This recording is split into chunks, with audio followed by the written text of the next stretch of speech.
All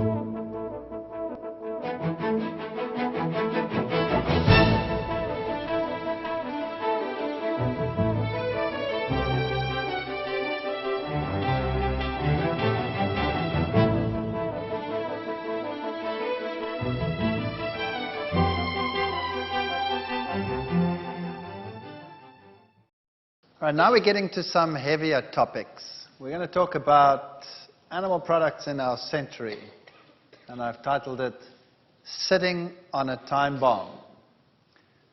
Just once again to show you the university where some of this research will have been done. The major cancers in Western society, pancreas cancer, prostate cancer, colorectal cancer in males are the three cancers that affect males largely. Prostate cancer in old age is very, very prevalent. And colorectal cancer in the Middle Ages and also in old age, very prevalent.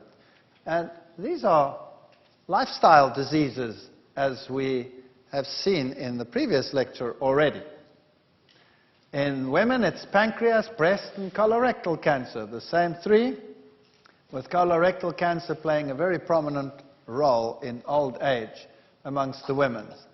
And in the last lecture, we already saw that these diseases are lifestyle related because the Japanese caught up with Western society as they changed from the one to the other in both the males and the females.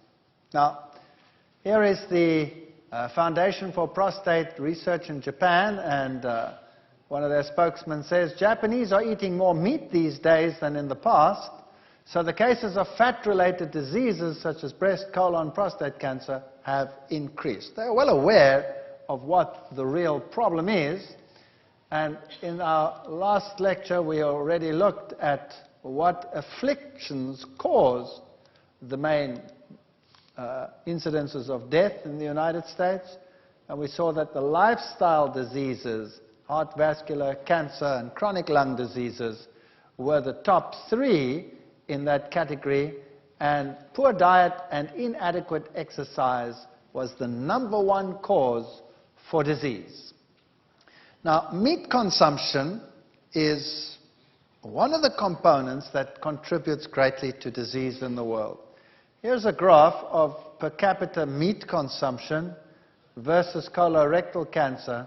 And again, the higher the meat consumption per nation, the greater the incidence of this cancer. New Zealand, of course, is the meat-eating country in the world. I think only the Afrikaner nation in southern Africa can compete with the New Zealanders in terms of eating meat. Not even the United States comes close to the New Zealanders. New Zealanders believe that chicken is a vegetable. And meat consumption, just to refresh your minds, fish gave an acid load of 7.9 milliequivalents, and meat in particular is problematic because when you heat oils and fats and meat proteins together, you get substances that form which are called heterocyclic amines. So when you do a barbecue, then these compounds, for example, form, or when you make a roast in the oven, and these compounds are these ring-structured nitrogen-containing compounds which are known to be carcinogenic. Some are worse than others, but generally speaking, they're all quite bad. Here is one, alpha C, looks like this, 3 little rings next to each other. There's a glue P2. They're very similar in structure. It's just the little bonds sit in different places.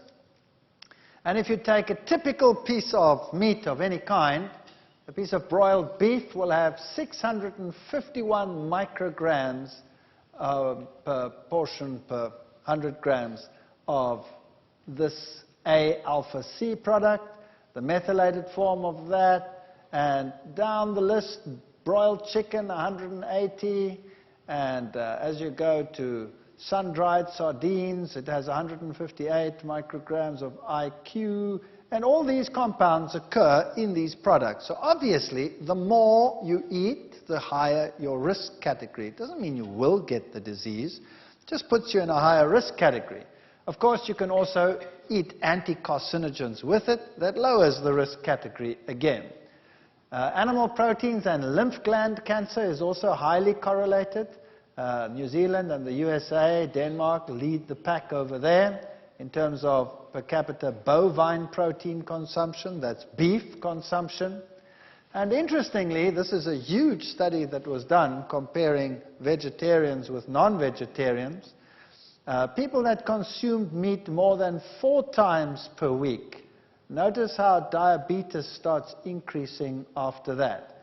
So if you consumed meat 6 times per week, you had 4 times the risk of getting diabetes to if you did not do that. So amazing correlations between meat consumption and various lifestyle diseases.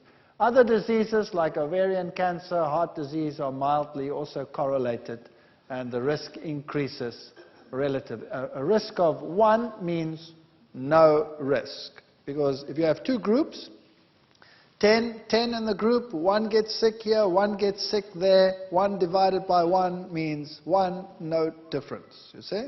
Anything more than 1, that gets problematic.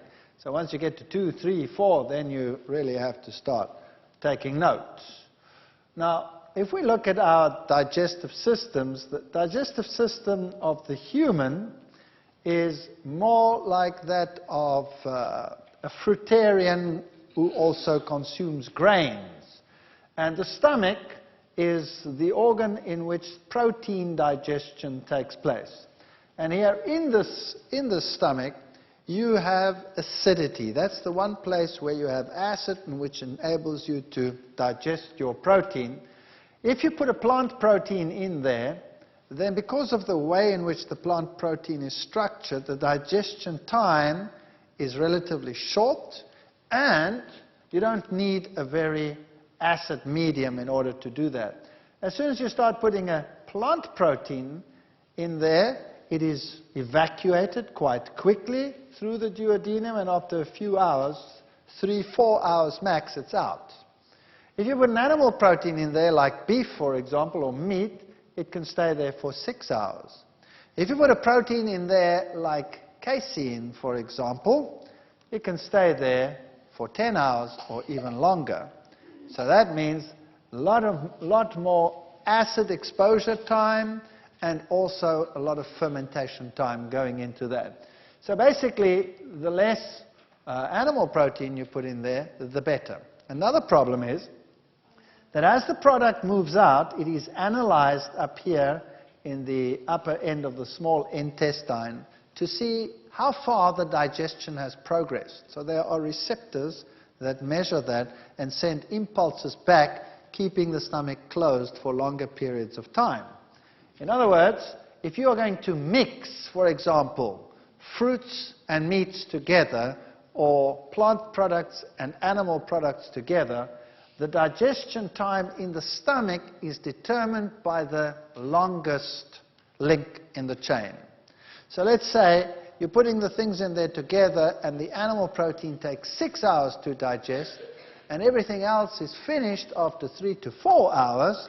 That means that's 2 hours of fermentation time left over, and you're getting fermentation products rather than the actual nutrients that you should be getting. So whenever you mix animal proteins with a meal, it makes the digestion problematic. In the past, they used to divide the plate into 4. They called that basic 4 diet, and they say you have quarter vegetables, quarter meat, quarter dairy, and quarter grains, and things like that. These days, they don't do that anymore. They say your main diet should be at the base, your grains and your cereals, then your fruits and your vegetables, and then they say your meats, and then your fats and your oils. And even this, of course, is not the best way to put it, and the reason for that is as soon as you add meats to your diet, you have all these problems. But there's another problem with animal products, and that is biological magnification. Now, what does that mean? Basically, in any food chain, as you go up the food chain, you concentrate toxins. So let's take a toxin like DDT, for example. If it's in the water at this very low concentration of 0.000003 parts per million, as soon as you go to the next level in the food chain, it rises to 0.04. Now you will notice that that is a very considerable. Your 2 decimal places there and your 2, 4, 6 decimal places, you've shifted 4 decimal places. That's a 10,000 times concentrating ability. So the toxin is concentrated there, just concentrated again, again, and again. And by the time you get to the top of the food chain, you can have a couple of million times concentration of those toxins. So when birds, for example, pelicans, feed on marine life or fish or whatever, then their shells of their eggs become so thin that when they sit on them, they actually crush them because of the high levels of toxins, and then these animals start dying. Now, exactly the same happens in modern animal husbandry. You see, modern animal husbandry, farming techniques today with farm lots is totally different to what it was like in the past. And you can get tremendous concentrations of toxins as you go up the food chain. People always say to me, well, what's the difference? You know, plants get sprayed. Yes, that's true, plants get sprayed. But animals eat sprays all the time. And when a cow grazes in an area where some areas have been sprayed, some of those toxins end up on the fields, and the animal grazes this, then because they eat every single day, they accumulate and multiply the toxins, and they end up in the tissues. So the levels of pesticides, for example, in animal products can be higher than on some plants that are sprayed directly. And then you have another problem. Plants don't get their organic matter from the ground. Where do plants get their organic matter? They get it out of the atmosphere, carbon dioxide and photosynthesis. So they build their own organic matter. So whereas an animal will eat a plant or eat another animal and actually incorporates that creature into its system, and any toxins there get accumulated as you go up the food chain. So you're still best off with a plant product. Now, modern animal husbandry has the problem that they create feed and feed the animals, and sometimes these feeds are not what the animal was originally designed to consume. So, for example, in the industry, over years, they have adopted the idea that the rumen, the fermentation chamber, is a place where you can put just about anything. So, for example, you can use chicken manure, which is rich in uric acid as the excretory product, because there are bacteria up there that will change that uric acid back to protein, break it down, and enable the bacteria to build protein. So you can give them cheap chicken manure. But that chicken manure also contains other compounds, the waste products of the chicken, and any drugs that the chicken has had will be incorporated into that. That gets built into the tissues, and when you're actually buying the meat, you're not just buying meat, you're buying accumulated toxins and consumer drugs added to the system, built right in. Now, we did a lot of research with these companies. I was in the fortunate position that being at a university from the previously disadvantaged society in Southern Africa, that I could get my students to do research in just about any institute, because I could put any company between a rock and a hard place. If I said to them, I would like to come and do research at your site, and I'd like to use your animals that you are using in the industry as research objects, they would naturally be inclined to say, no, you've got no right on my premises. And so I just played my trump card. And I said, are you telling that you're not willing to help students from the previously disadvantaged society? And then they'd be between a rock and a hard place, and they'd say, well, and then I'd just go in and I'd do it. So it might seem sometimes as if the research is wicked, but in actual fact what you are doing is you are just going along with industry. These animals would have gone through that process anyway, and half of the animals are always placed in a better position than they would have been before. So I don't like animal experimentation, but this is one way in which you don't initiate it, you're just working with industry itself. Today, animals are fed anything from antibiotics to petrochemical waste to all kinds of manipulants. For example, in the chicken industry, certain grains are cheaper at some seasons than others. Certain grains are just generally cheaper, like wheat would be cheaper than maize. Chickens don't digest wheat very readily, and so they just create enzymes which help them to get along with that. So you have designer enzymes which you give the animals, which help them to digest the feed so that you can give them a lower cost feed in order to get greater production. Irrespective of the fact that those designer enzymes will cause internal bleeding in those animals, that's besides the point. Who cares? As long as they still grow adequately to give you a return on the money. That's how it basically works. And I just thought I'd keep this in because I like the language. Beeste vrek van voermengsel, which simply means cattle are dying from the feed that they are getting.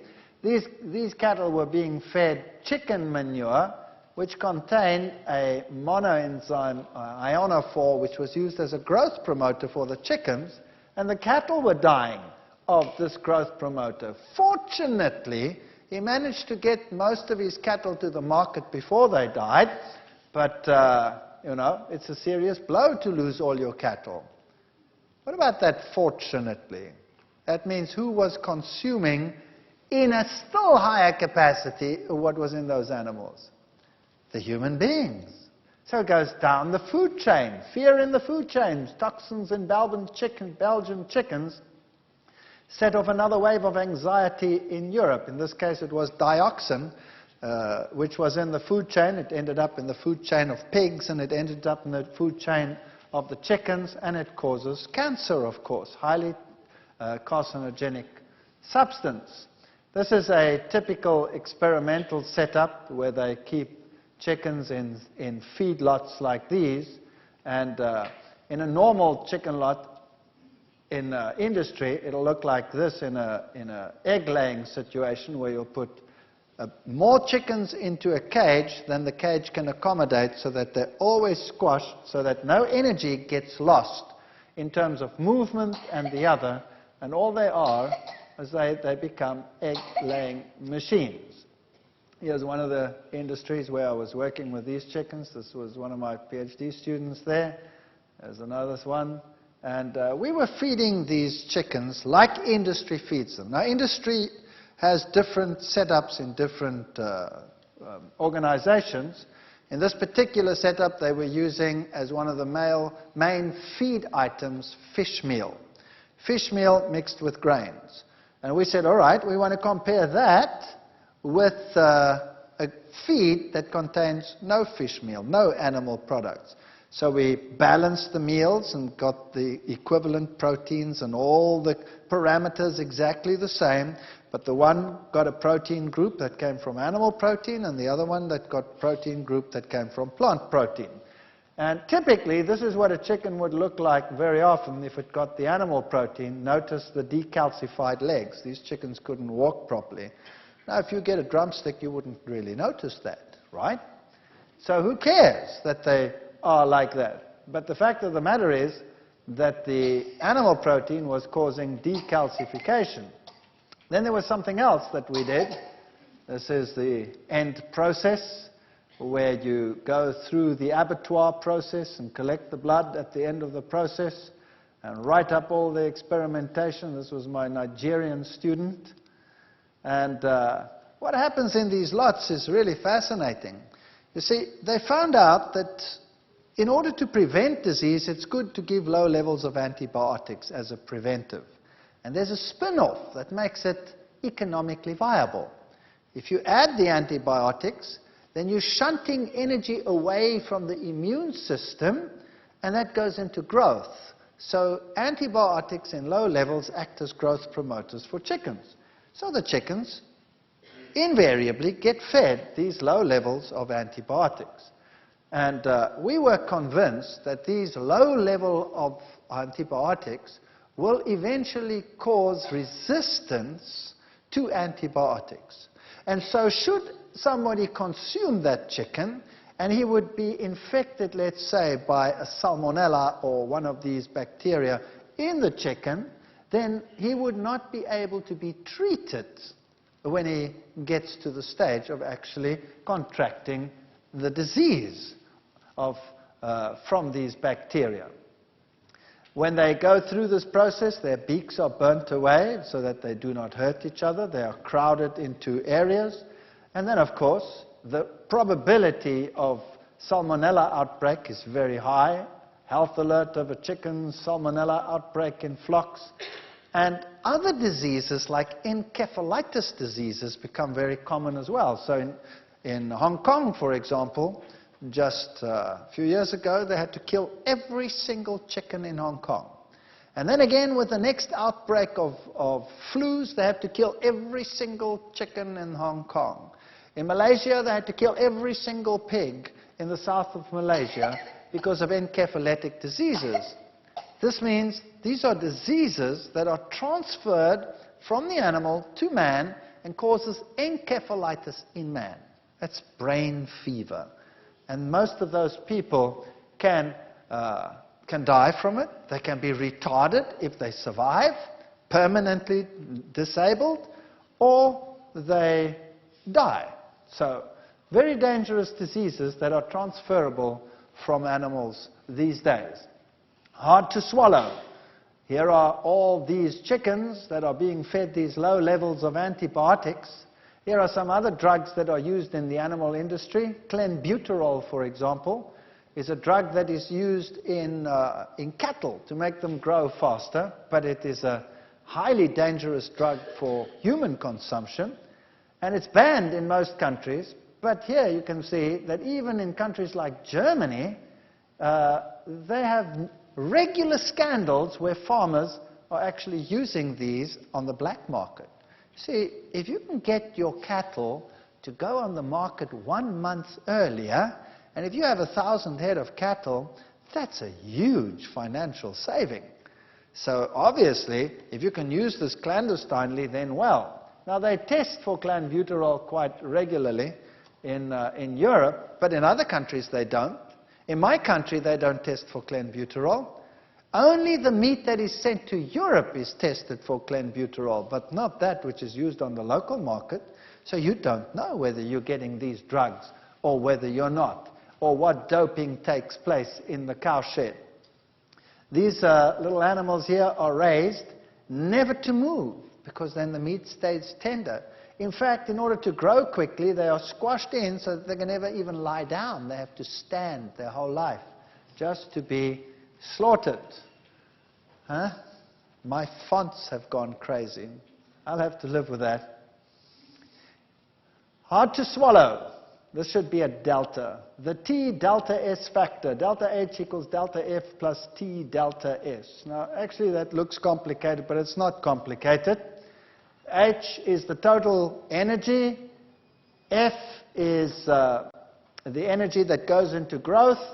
And T delta S is the energy that is wasted in terms of movement and reproduction and thermoregulation and all the activities that make an animal. So obviously, if you want the energy you feed to go into growth, then you have to limit that. So you put the animal in a cage that it cannot move.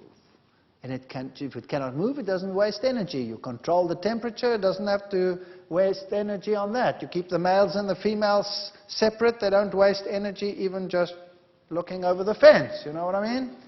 So that's how you keep them, and that's how you grow them, and that is modern animal husbandry. And then, of course, in these crowded environments, you stick to these antibiotics. Here was the case of burying the bacon. Did human error help spread a virus from pigs? So The encephalitis virus is these days very common in pigs, so we don't even worry about African porcine diseases and all the other parasitic diseases in pigs anymore. The big problem is really the viral and bacterial diseases that we can get today. Japanese encephalitis, a deadly disease, is spreading amongst farmers. And so they had to go and kill 300,000 animals, 10% of all the pigs in Malaysia. Even the medical world is saying pig transplants should be banned. You know, the heart valves, etc., that they use to replace heart valves in humans? You shouldn't do that anymore because the virus could be in there and your heart might function perfectly, but you die of encephalitis. So meat is not what it used to be in the old days, and a slice of pork or a slice of animal today is a product of the injection more than anything else. These were the world's deadliest scourges, other now than cancer, heart disease, and all of those. The number one killer of the infectious diseases is acute respiratory infection. In fact, bacterial or viral, that kills about 4.3 million people every year. Diarrhea, 3.2 million. TB, 3 million. Hepatitis B, malaria, measles, etc., goes down the list. So if you look at the first three, acute respiratory infection, diarrhea, and tuberculosis, all three of them are transmitted by animals. All three. TB you get in animal products, in dairy products in particular. Diarrhea is caused by bacteria, largely bacteria from animal products, so dairy products and meat products, some of it also from contaminated water, but most of these, and the respiratory infections, are because of lowered immune response, which makes it possible for these to come in. So if we look at the mid-80s, you'll see that bacterial infections started increasing on our planet in the mid-80s. So they just soared. That's Campylobacter. That's a bacterium found largely in chicken that causes diarrhea. Salmonella is, of course, the other one, food poisoning.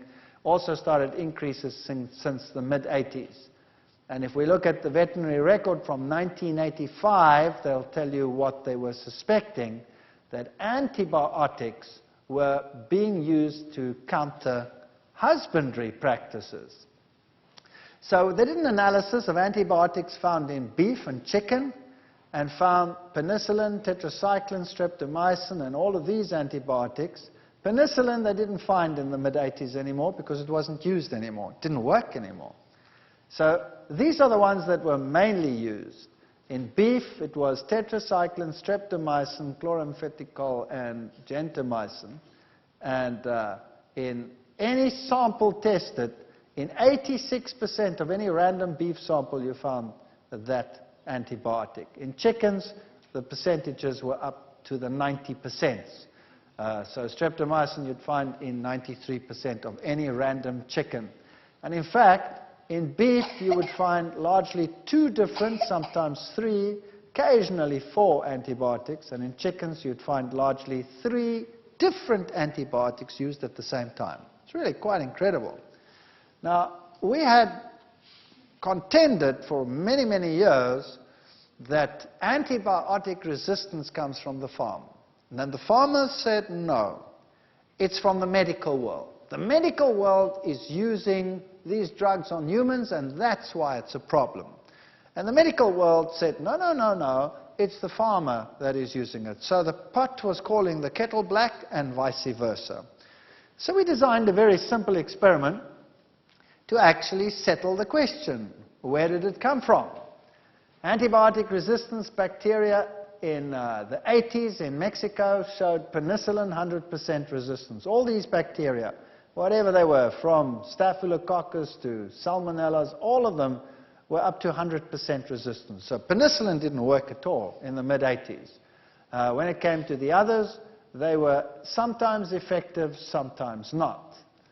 And so how can this antibiotic resistance affect you? So by the 90s, 1991, 92, suddenly mystery infections in hospitals started to kill people. And then it started increasing to an epidemic. Animal antibiotics threaten hospital epidemics. And what was the problem? The killers within, all these bacteria, were now resistant to antibiotics. And then the first epidemic started coming in the late 90s, and the children are dying. An epidemic of food poisoning is only the latest Japanese disaster. And the Japanese Minister of Health was walking around with these thousands of children, all sick and dying. What happened here was that there was this major disaster of beef that had been contaminated with E. coli. And after school, little children went home from Sakai, and they came down with this sickness, an epidemic that the World Health Organization declared unprecedented in modern history. 8,500 people in the one little village, and it was an ordinary E. coli bacterium that caused the problem. Children complained of vomiting, diarrhea. Doctors, assuming they were treating simple food poisoning, gave them antibiotics and sent them home. And did the antibiotics work? Of course not. Why not? Because the bacteria were resistant to antibiotics. They'd come out of the system. So the epidemic became a painful blow to the Japanese psyche. Thousands of people sick. The Spiegel came up with an article, Deadly Eggs, and packed the eggs in a little coffin. And the question was, is it still safe to eat eggs? Then legislation started coming in. In Europe today, you cannot order an eggnog. You cannot order a Sunnyside egg from a restaurant. If you go to France and you order a Sunnyside egg with the yolk soft, you go to jail if the cook gives it to you. He's not allowed to. It's against the law. So nothing is what it was before. Spain started introducing legislation. Then Belgium. Eventually it spread to the whole of Europe. Days per week egg consumed, and you start seeing that there's a correlation also between prostate cancer, colon cancer, and egg consumption and ovarian cancer, very highly correlated. So the more eggs a woman eats, the higher the correlation of ovarian cancer. That's besides the salmonella problem in the eggs. And here's another Afrikaans one, besmetting van hoendereiers brei landwyd uit. So the chickens started getting sick all over the world. Superbugs were coming into the world. And this is a journal, Science, which reported that most of the diseases from the Campylobacter, Salmonella, E. coli, Listeria, that's a bad one over there. If you get Listeria infection, you can go blind. If you're pregnant, you can give birth to stillborn babies, deformed babies, terrible one to get. Most of it comes from poultry, raw milk, untreated water, eggs, poultry, meat, ground beef, raw milk, ready-to-eat foods, seafoods. Those are the #1 causes of these infections. So we wanted to solve the problem. Is it from the farm, or is it from the medical world? So we designed a very simple experiment. We were actually the first ones to show this. We're quite pleased with that. And we did this little experiment. We went to an abattoir and reasoned, if we take a sample of the animals as they come from the farm, and we analyze that meat for antibiotic resistance of the bacteria in that meat, and we compare it, let's say, with a retailer, where the meat has now been handled by many people down the chain until it's finally on the supermarket shelf, we should find the following. For example, let's take any one of them, Staphylococcus. And we see in the abattoir, we found that the bacteria, as they came from the abattoir, showed a 90.5% resistance to tetracycline. But when we went to the retailer, we found only a 79.5% resistance. And that was kind of consistent all along the line. 7.9 versus 3.9, 93.7 versus 72.4, 14.3 versus 7, 17.5 versus 14.1. So the resistance was always higher at the abattoir level than at the retail level. And that told us where it came from. It came from the farm. You see, the animals came from the farm, we analyzed the bacteria, they were highly resistant. Now, humans have the same bacteria. We also have Staphylococcus bacteria in us. Now, when we handle the meat and it goes down the food line processing, eventually to the retailer, bacteria from humans are added. So if the resistance goes down, that means less resistant bacteria were added. If the resistance had gone up that way, that means more resistant bacteria had been added. So a simple experiment like this proved that the resistance came from the farm. And we published this, and all hell broke loose. You can imagine the farming lobbies, how angry they were that we had claimed that we can prove that it comes from the farm. And really bad news. So basically, when you eat this product with its antibiotic, then the bacteria that you get is problematic. Now, think about this. You have a little child, and that little child has an ear infection. You go to the doctor prescribes an antibiotic, the ear infection gets better, because the antibiotic is going to kill the bacteria. Does it only kill those bacteria, or does it also knock all the bacteria in your body? Knocks them all. So now while you're on the antibiotic, you have fewer bacteria than normal. Is that right? And now let's say the child drinks a glass of milk or eats an egg, and there's a salmonella in there, and it gets into the body, and here it finds few bacteria to compete with it.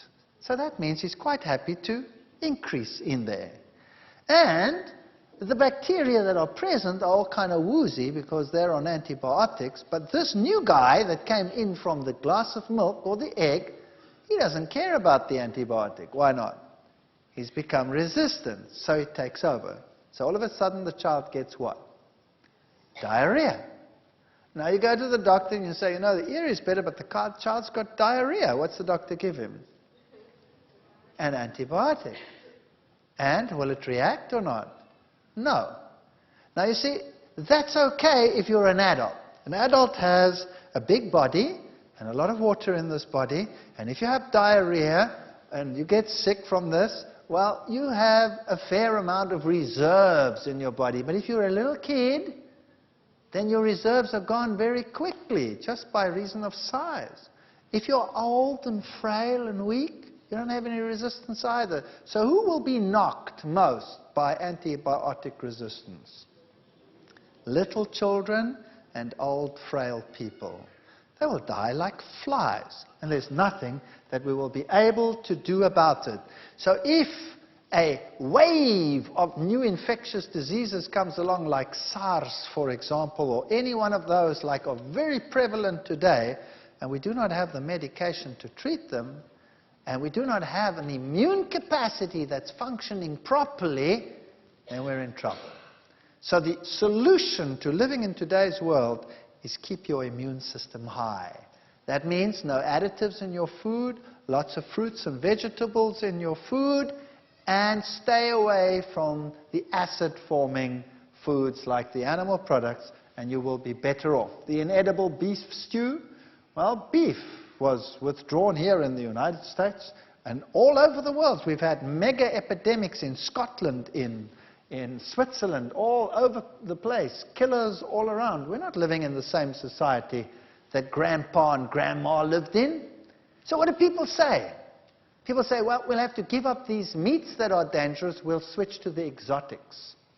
So they start switching to ostrich meat, which is booming industry.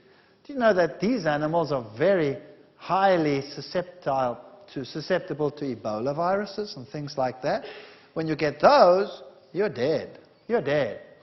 And then bacteria that outwitted antibiotics started causing streptococci, started causing rotting flesh on the body and all kinds of problems. Malaria is back with a vengeance. Why? Because the host, and not only the host, but also the vector, have become immune to the medication that is being used in the world today. So you know what our science has done over the last few decades? Science has brilliantly given mankind a suspended sentence. That's what it's done. It's put in medications in the world which has kept all these infections at bay until all the organisms have now basically reached a point where they are resistant to most of what we have in the world today. And we are sitting on the brink of what could become an explosion of epidemics. Because the animals have started to outwit our drugs. And it's not so easy to develop new potent antibiotics. So we're living in a different society to grandpa and grandma. Then, how safe is seafood these days? People say, well, I'll be a seafood consumer. Here's a typical market of seafood. Beaches hit by health ban. The poisoned Amazon. Cholera makes a comeback. And then the seals started dying. In their thousands. In their thousands, they started washing up on the beaches. In pristine areas, such as, for example, along the coast, the west coast of Africa. No industries, no nothing. And the animals started dying like flies. Why? Then the people say, but these animals are undernourished, that's why they're dying. They were dying actually of pneumonia. That's what they were dying of, pneumonia. And if you look at them, they don't look very undernourished, not at all. But there are certain chemicals in the water that didn't exist in the water a few decades ago. For example, there's a chemical in the water called TBT, tributyl tin. It's a compound that they add to the paint of ships, oil tankers. It's only permitted for oil tankers, where they paint the oil tanker to keep the barnacles from growing on the oil tanker. All others must be scraped manually to clear the barnacles off. But this compound keeps the barnacles off because it's hard with the oil tanker to clear it. Now, the concentration in the ocean is very, very low. I mean, it's incredibly low. But as you go up the food chain, it gets concentrated, and a seal can actually have up to 50 micrograms per 100 grams in its fat. So, what happens? The seal is swimming around, he's normally quite wholesomely happy, nothing wrong with him, and the toxin is stored in his fat. And now there is a lull in the fish. Let's say for a day or two the fish are scarce, or for a few days. What does he live on during that scarcity? His fat. So he burns his fat.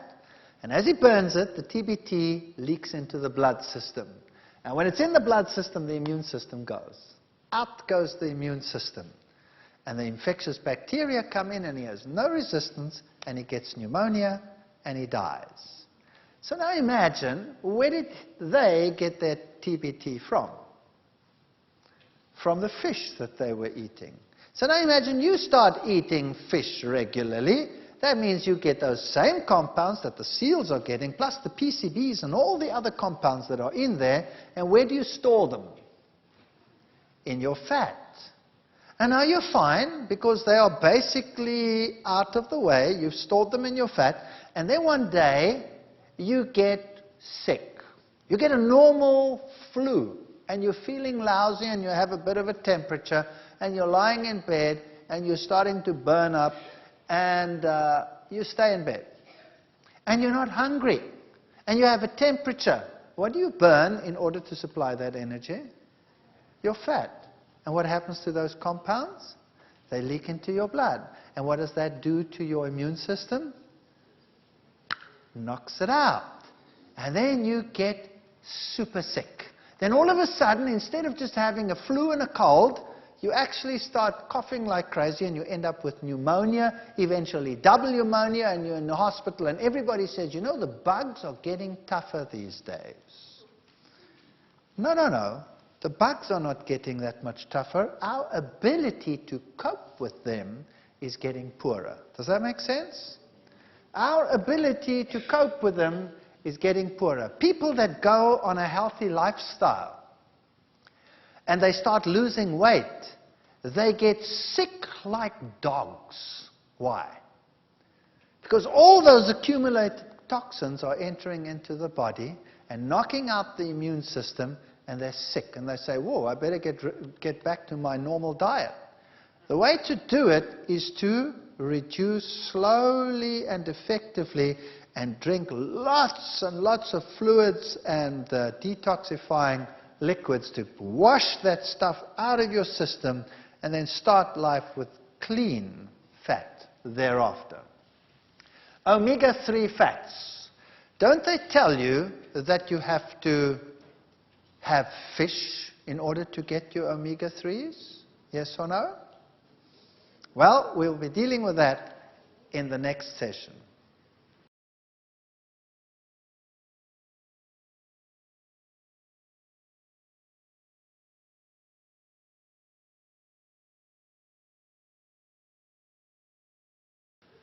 In our previous session, we saw that accumulated toxins can affect our health because we can concentrate them when we consume them from animal products. And so we saw that fish in particular accumulate many of these toxins from the marine environment. But we are told also by the scientific world that we need omega-3 fats in our diets, and the best place to get them, the world tells us, is from what? Fish. Right. Now, is that true or is that not true? Now, let's just briefly look at this. Let's look at the general fish situation. Cholesterol content of various fishes and fish oils and beef, for example. Beef has 79 milligrams of cholesterol, 115 for herring oil, 73 salmon oil, sardine oil 106, and cod liver oil 86. So just as much cholesterol in fish as in anything else. When we look at the omega-3 fats, yes, they are very important. They help to decrease the stickiness of the platelets and the blood clotting cells. They tend to decrease blood pressure. They tend to decrease serum triglycerides. Those are the fat molecules in the blood. If a heart attack does occur, they may decrease the muscular damage, and they appear to decrease the likelihood of blood vessels blocking up after bypass surgery. So omega-3s are good, and they are healthy, and we need them in the diet, and we are told fish is the best place to get them. What disorders may benefit from omega-3s? Rheumatoid arthritis. You want high omega-3s in your diet there. Primary Raynaud's disease, psoriasis, gastric intestinal diseases. So these are skin diseases, and these are intestinal diseases, Crohn's disease. These are nervous diseases, depression, over-aggressiveness, carcinomas, that's cancers, and various pulmonary diseases. So, you know, omegas are very good for you. Here's the metabolic pathway. The first fatty acid that we're dealing with here is alpha-linolenic fatty acid. Now, that is one of the essential fatty acids that we find in plants.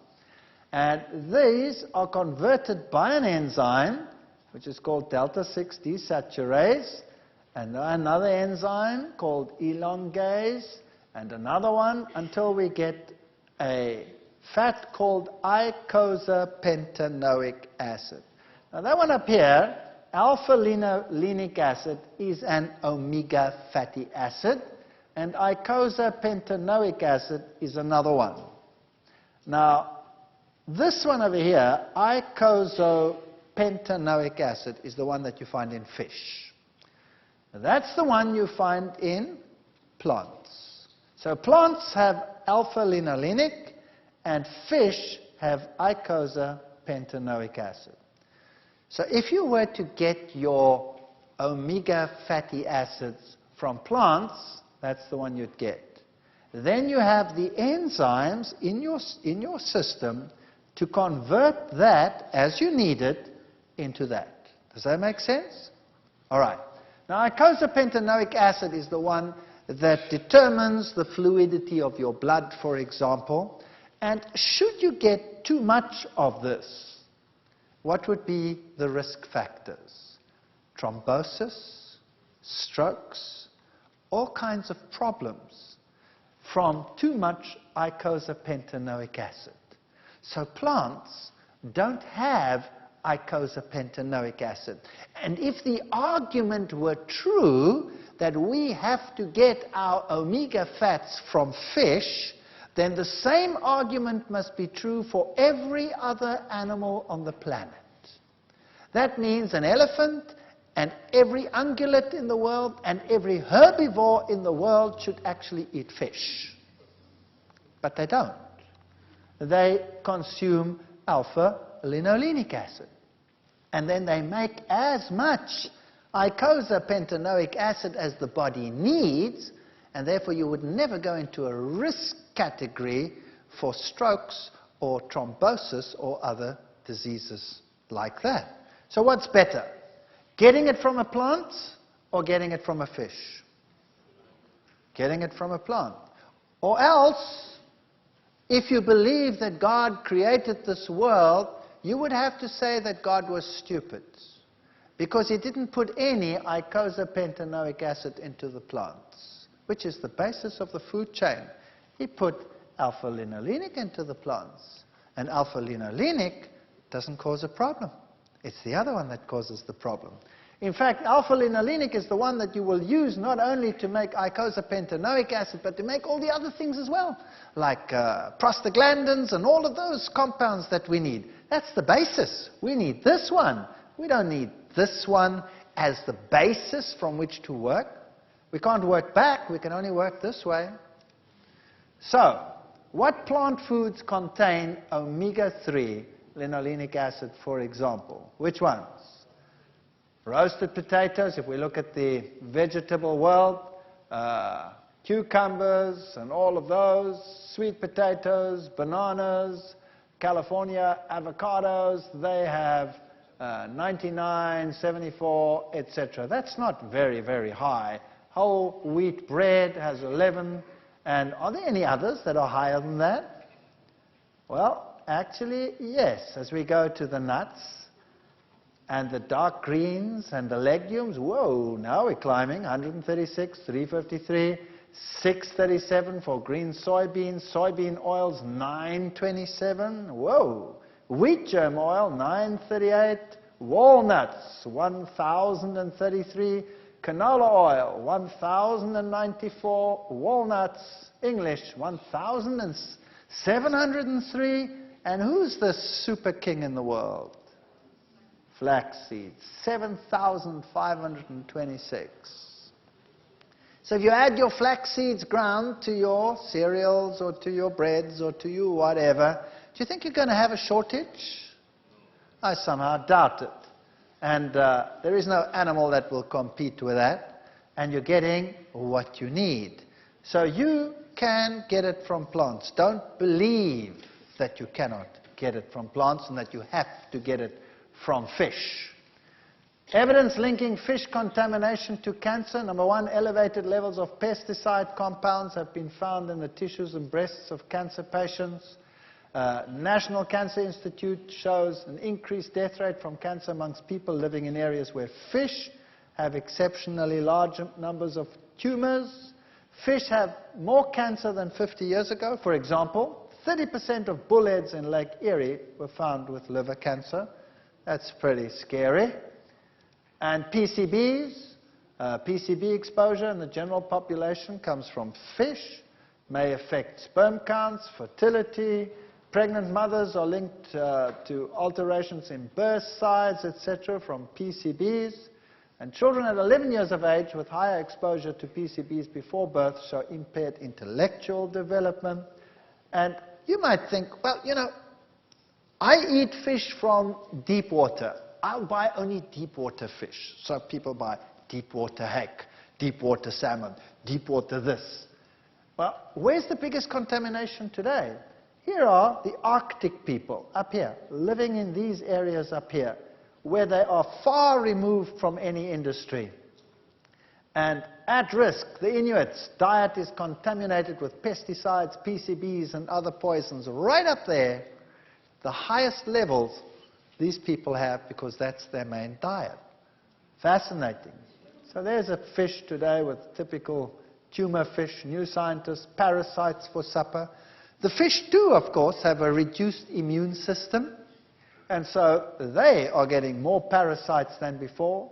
Mystery killer stalks Australian waters, new parasites that we never even knew about affecting these fish. These fish develop aganodia. They don't develop any sex organs.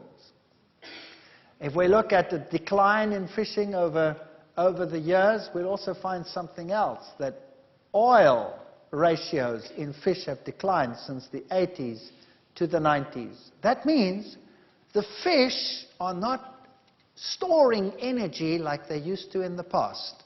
That means that they are generally diseased. And so up until the 90s, we find an increase, with a peak increase suddenly in 88, of what we call atresia. That means these animals actually start producing eggs, but they haven't got the energy to finish the process, so off it goes again. The fish world, since the 80s, when the high industry toxins started taking their toll, is not what it used to be. I'm always a bit worried when they come out already fried. Yeah. So it seems that the general food structure in the world, the feedlot structure, animal husbandry, the fishing world is a problem. And then we have some new exciting occurrences. Mad brains, mad cow's disease. In humans, it's called Creutzfeldt-Jakob syndrome. And what caused it, they found, was a prion. Now, many, many years ago, we started lecturing about these issues, and many years ago, you can check old tapes of ours, started warning that these things would become epidemics. People were laughing at us. I'm talking about 12, 15 years ago. Today, nobody laughs anymore. Prion disease, what's that? A prion is a tiny little protein that occurs in the brain. Millions and millions of proteins called prions live in the brain. And the normal one looks like a double helix. And an abnormal one, the protein has flattened out into sheets. We'll look at that in a moment. And suddenly the animals started going crazy. Cattle would start bashing their heads against the walls, and then they would start foaming and falling over, and they would go mad. Now what happened? Normally prions, depicted here by these little blue proteins, occur in the brain between nerve cells, and they form important functions to help transmit impulses and other activities in the brain. And as I said, normally they have this helix structure. They are twisted like that. Now occasionally it can happen that a prion becomes abnormal, and then it flattens out into a sheet, and it looks like this, a converted prion. And suddenly it is different. It adheres differently. Its charge is different. And instead of lying between the nerve cells like this, it actually goes and sits on the nerve cell. It packs onto the nerve cell. Later it covers the whole nerve cell, and that nerve cell cannot exchange oxygen anymore, and it dies. And when it dies, it gets resorbed, and then there's a little hole where the nerve cell was. And eventually a lot of nerve cells start dying, and then the whole brain gets full of holes, and it starts looking like a sponge. That's why it's called a spongiform disease, like a sponge. Bovine means cattle, spongivore, encephalus, brain inside the head, literally means cattle with sponge brains. That's what it means. And they said, well, that's too bad for the cattle, but fortunately not too bad for us. It just means we have to eat more meat, because all these cattle are going to die, and so we consumed them. And at that time, Major was in England when the epidemic broke out. Major was the Prime Minister, and he said, don't worry, no problem, it cannot affect you, everything's fine. Spiegel didn't believe him and had this little cartoon of him, I've eaten beef all my life, and I can assure you it never caused me any harm, moo. Now, the fact of the matter was that they said, well, this is something to do with the brain, and it won't affect the meat. You'll be fine if you eat the meat. The epidemic started in the 80s. Then by 92, it reached its peak, and thousands of cattle were affected, as were tests that were made. And eventually it came so far that it killed just about all the cattle in the entire British Isles. And the epidemic was under control by the late 90s. Now, what happened? Notice at the peak of the epidemic, 1992, these were the exports of beef to the rest of Europe. So at the peak of the epidemic, 1992, beef exports just exploded and tripled in millions of tons to Europe. You see, they had a lot of cattle that they had to put down, and so people had to eat this meat. Not only that, what's not shown on this graph is the huge quantities of carcass meal, where they actually condemned them and ground them down and dried them and sent the feed over. And this feed was used in the whole animal industry. It was used for fish farms, it was used for chicken farms, it was used for all of those. And so they started feeding this to these animals. And then the fish started to get what they called staggers, where the fish got and they got mad fish disease. And they said, but surely it cannot jump the species barrier. Creutzfeldt-Jakob syndrome, that was the one in humans, that started increasing. Then they said, don't worry, don't worry. Even if a human can get it, it'll take 80 years to develop. And you know, who cares? After 80 years, you're not going to be around to worry about it anymore. And then the young children started dying. The young people started dying. This one was age 21. That kind of blew the 80-year theory. And by 1994, mad cow's disease passing on to cats. You see, they'd taken the meat, and a lot of it went into the pet industry, and the pets were getting their pet food, and the pets were getting mad cow's disease. So now, they couldn't, by 1994, say that it wasn't crossing the species barrier. So what happens is, when you get this abnormal prion into your system, and it comes into contact with a normal prion, the normal prion becomes abnormal, like a domino effect. The first one hits, and down the line, all your prions become abnormal, and then you've had it. And how quickly can it develop the disease? Well, then the little children started dying. And then they realized, whoa, we have a problem. And then they said, burn them. So they burnt all the cattle on the fields. But unfortunately, they didn't realize that that wasn't hot enough to destroy a prion. You see, a prion is not digested in the intestines, and it's not destroyed by heat. It's too small and too compact. And so, the next season, where this animal died, the grass just grew a little bit better because there was lots of fertilizer there. The cattle came and ate the grass, and they got mad cow's disease.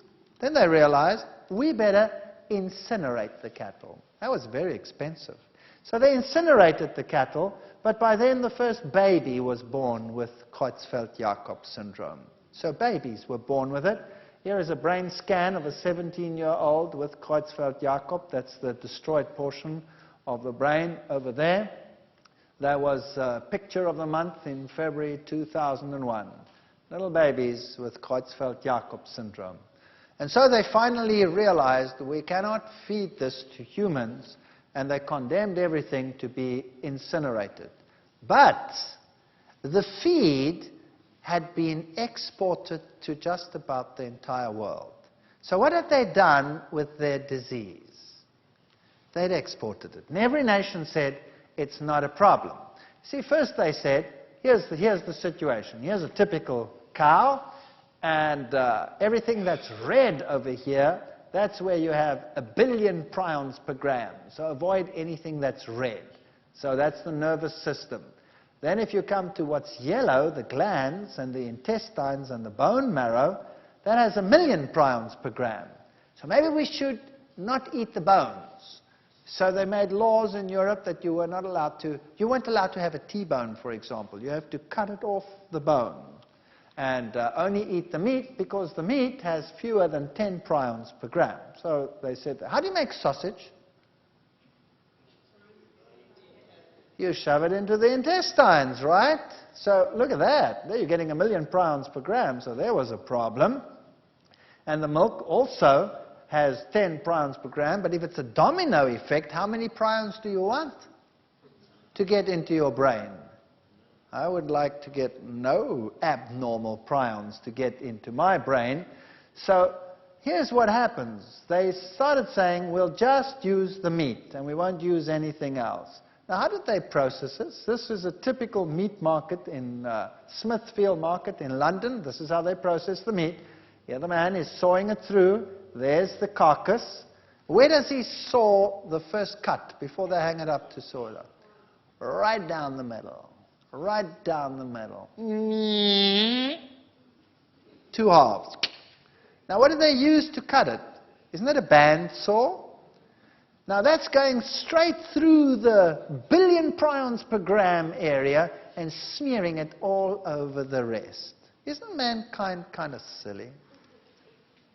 And so, suddenly, mad cow's disease was not confined to Europe, but also started occurring in Europe. By the way, that's Europa, the prostitute that was raped by Zeus. And confirmed it was bovine spongiform encephalitis. Everybody started banning their meat and saying, no, we only have our meat, we only have our meat. And deadly meat. Suddenly it was deadly eggs, now it was deadly meat. And the United States said, we don't have a problem. Do they have a problem now? Oh, I see. Does Canada have a problem now? Yes. So could mad cow's disease spread further? Yes or no? We've only seen the tip of the iceberg. Then there was a scare in southern Africa, and by the late 90s, it was spreading all over the world. We are sitting on a time bomb. Then, tests could pin down mad sheep risk. It's called scrapie when it's in sheep. And scrapie is very, very prevalent. I was in Iceland at the end of last year. That's just a few months ago. And guess what? Iceland has the strictest rules in terms of meat import or any animal product import. They don't use any compounds from the other countries because they have these stringent rules about preserving their environment. And guess what? They got mad sheep's disease breaking out in Iceland. And they had to destroy an entire herd of one particular farmer. It was interesting to me, very interesting. And so, even in that country, here by the late 80s, doctors at the VA hospital in Pennsylvania autopsied 54 demented patients and discovered that 5.5% had died of Creutzfeldt-Jakob disease. While the United States was saying the problem doesn't exist in this country, in 1989, they knew already, published in the journal Neurology, that it was prevalent. Scientific American, 1995, Creutzfeldt-Jakob disease has apparently been transmitted by cornea transplant, brain electrodes, surgical instruments, injection of human growth hormone. Fascinating. The Annals of the New York Academy of Science predict or said ample justification exists for considering a similar pathogenesis for Alzheimer's disease. And then something else started increasing. By 2001, we just got over the major BSE scare, which is not gone, which is just simmering under the surface, waiting to explode, when suddenly there was this tremendous TB shock. Tuberculosis shocks the farmers in Germany. First there was the BSE crisis. Then we had the pig feed crisis, and now we have TB. And this TB is transmittable to humans. And this was thought to be extinct in Germany for many, many years, but suddenly the milk and the meat and all of this contains this bacterium again, and we are at risk from getting TB from these animals.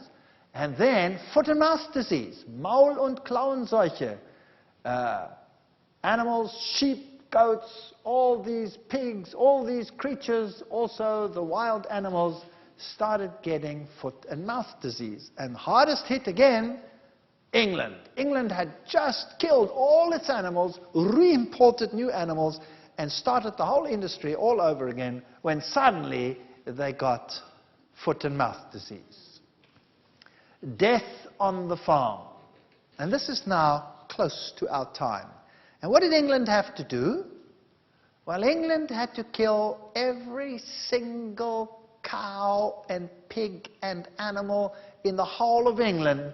And here you can see the pictures. It was horrendous. And here was the slaughterhouse as they burnt again hundreds of thousands of cattle with foot and mouth disease. And Europe refused to import the meat from England. Now, this is a fascinating story. Now, the rest of the world also got foot and mouth disease. You had an outbreak everywhere. You had it in Australia, you had it in Southern Africa. The outbreak was just about universal. What did the other nations do? The other nations said, well, that's ludicrous. England has got a screw loose. Why kill all these animals and why get rid of all that capital? There's a much easier way to deal with this disease, and this is what the other countries did. They made huge quarantine farms, and they put hundreds of thousands of heads of cattle with foot and mouth disease into quarantine. And then they immunized them all. They immunized them. And then eventually the disease was under control, and the problem is solved. So the whole bang shoot was immunized. Now, what does immunization do? Immunization, as the word implies, makes one immune. Is that correct? That's what immunization does. Makes one immune. Does it get rid of the vector, the cause? No, it just makes you immune to the cause. Now, previously, think about this. If the cattle were not immunized and they got foot and mouth disease, you knew that animal was contaminated, right or wrong. And what did they do with it, like they did here in England? Put it down, burn it, and it's gone. If that disease is then not in the other animals, it means none of them have it. Is that right? Now they're all immunized. Do you know whether they're carrying it or not? No. So when you eat it, good appetite. Good appetite. Well, it doesn't kill humans. It doesn't kill humans, they say. It doesn't do that. It just causes blistering and mouth blisters and a terrible flu. That's all. It's not so bad. It won't kill you, so that's not too problematic. But if we go down this line, eventually we can have plasmid transfer between bacteria and other organisms, and they can make new strains of problematic outbreaks like SARS and all of these. What are we actually doing? Keeping an industry alive so that we have the product to eat while we are breeding super killers. Did you know that they are expecting outbreaks that could wipe out whole cities? Did you know that they're expecting that? Why? Just to keep on eating what we ate before? We've already seen in the first lectures that the healthiest diet in the world is a diet that is rich in plant foods. And in fact, most animals in the world subsist largely on plant foods. How much trouble would we avoid if we gave up animal products? Unbelievable. We would benefit on every turn. If we gave up butters, we would have a better cardiovascular system. If we gave up meat, we wouldn't be exposed to these risks that everybody else is exposed to. And we would have a far better capacity to deal with whatever is coming. I'm not saying we won't get sick. I'm just saying you'll have a far better capacity to survive. We're in suspended state of grisly animation. We're just waiting and praying. This is our worst nightmare. And so it started spreading all over the world. And mankind, with its drugs, is creating a time bomb that sooner or later will explode. Me? Bovine spongiencephalitis? No, I just have a normal foot and mouth disease. And I'm going to export it to the whole world. I like this guy. He's sort of interesting. He's having a typical burger. Do you know that you can have a burger that tastes just as good as that one, with a plant-based patty on it, and you wouldn't even know the difference sometimes, and sometimes it would taste better? What skin is it off our nose in the days that we live in, with all the culinary expertise that's out there in the world, to change the patty and reduce our risk? Doesn't that make sense? Life without Veith. Time magazine had this wonderful picture here with all the vegetables and asked the questions, can plant foods replace meat? Where's the beef? The answer is yes, they can. But the decision as to whether we want to do this or not is ours. So what I've done in this lecture is just shown you the state of affairs in the world to help you make that decision. Whatever that decision is your business and your affair, because let no man tell you your duty. But if you have the facts, don't you have something to base your decision on? So that's what I've done. I've given you the facts, now you can make a decision. Now when we come again together tomorrow, then we're going to deal with something that you really shouldn't miss. Because many of you might say, well, that's okay still, but tomorrow's lecture, well, let's say, don't miss it. It's called Utterly Amazing. And then there is another one which follows that, which will put everything into a perspective so that we're not miserable anymore, but cheerful. Because we'll look at the alternatives and see what we have in store. It really is a magnificent life out there, and nobody should allow diet to make us miserable. You know, some people believe that they get special points when they torture themselves with miserable food. Have you known people like that? They walk around with long faces, and they are extremely health conscious, and sometimes also very judgmental. We don't have to suffer. To suffer is stupidity. Do you think God created man to suffer in terms of the diet? Or did he say it was good, it was very good? What did he say?